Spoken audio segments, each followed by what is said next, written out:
Whereas the Habitat 3 document addresses poverty and human needs in general terms, its implementation plans fall short of adequately addressing the transformation of conflicts that impact urban centers and in social and economic strategies to welcome displaced persons and refugees and care for the most vulnerable people.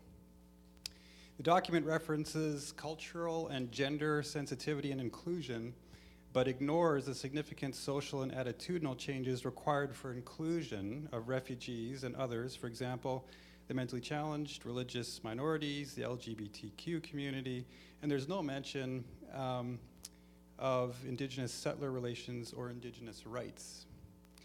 The document's most far-reaching statement here is, quote, "We envisage cities in which the needs of all inhabitants are met, recognizing the specific needs of those in vulnerable situations." However, the specifics are never addressed. With this limited view and framework, I fear that many will be left behind, that is, excluded or marginalized in the new urban plan. Economist Manfred Max Neef warns that maintaining current capitalist economic models is dehumanizing and calls for an immediate transformation to focus on meeting all human needs in order to stave off disaster.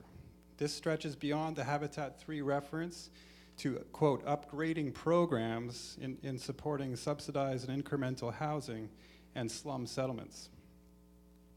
Peace building is much more than the absence of war. Its central work is the transformation of the way we approach all aspects of life, including the social structures that impact everyday lives.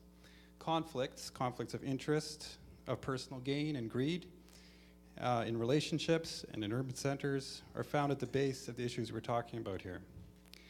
I'll conclude with John Paul Lederach, who encourages us to look at the deeper causes of conflict to find more thoroughgoing solutions.